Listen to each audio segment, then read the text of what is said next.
هر کال د پسرلی پر رسیدو سره د مخالکو له لوري په خپلو سیمو او عامه ځایونو کې د سیمو د ښکلا او هوا پاکوالي په موخه ډول ډول زینتي او میوه لرونکي نیالګي کینولو لړۍ پیل کیږي.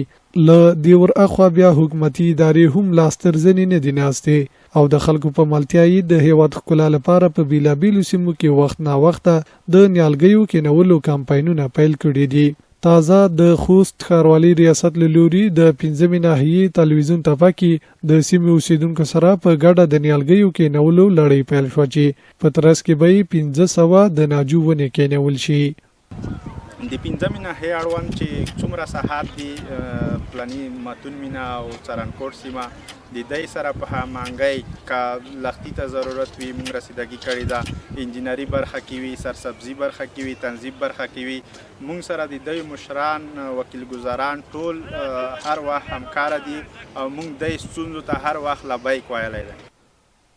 د سیمې اوسیدونکو چې د نیالګیو کینولو په یاده لړۍ کې ګډون درلود د نیالګیو ساتلو او پاللو ډاډ ورکړ او زیاتولی چې د هیواد پرمختګ او ښکلا یوازې حکومتونه نشي کولی بلکې عام خلکو هم باید ورسره لاس یو کړي. په دې راټولیدنه کې د ځوانانو سره او د مشرانو سره یو ځای راغلو چې تقریبا د 3 ورځو راهیسې دلته د ناحیې او ښاروالۍ کارمندانو په ګډون موږ لګیا یو چې نیالګي کینو او الحمدلله په سلګونو نیالګي دلته ځای پر ځای شولو او چې د سرسبزۍ ته ډېر خدمت کول دي دغه د ناحیې او ښاروالۍ له لوري. موږ به په دې برخه کې ځکه همکاري کوو چې موږ څومره لاسرسی کېږي چې یو ور موږ خواري کوو ونه کېږدو تکلیف کوو او بیا پالنه ونکړو خو دا خو څه معنا نه لري که نه. ونې کې خول خو مهم نه دي، ونې ساتل مهم دي. هر وطن وال باید د ونې پالنه وکړي، د ونې ساتنه وکړي. دا موږ یوه واجبه دی، دا موږ د وطن ښکلا دی.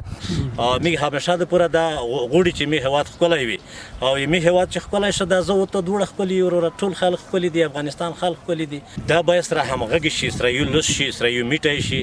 لکه څرنګه چې نن یې موږ سره وکیل ګزاران خلک روستل یا کلی نه، داسې باید موږ ټول خلک موږ سره یو لس شي به د حکومت د ملت دغه خلک د عوام د رعیت د ټول باید سره همغږي شي، سره یو لس شي. د یادولو ده چې د ښاروالي ریاست مسؤلینو په وینا سږنی کال به د ښار په ټولو ناحیو کې شاوخوا 3000 نیالګي کینوي.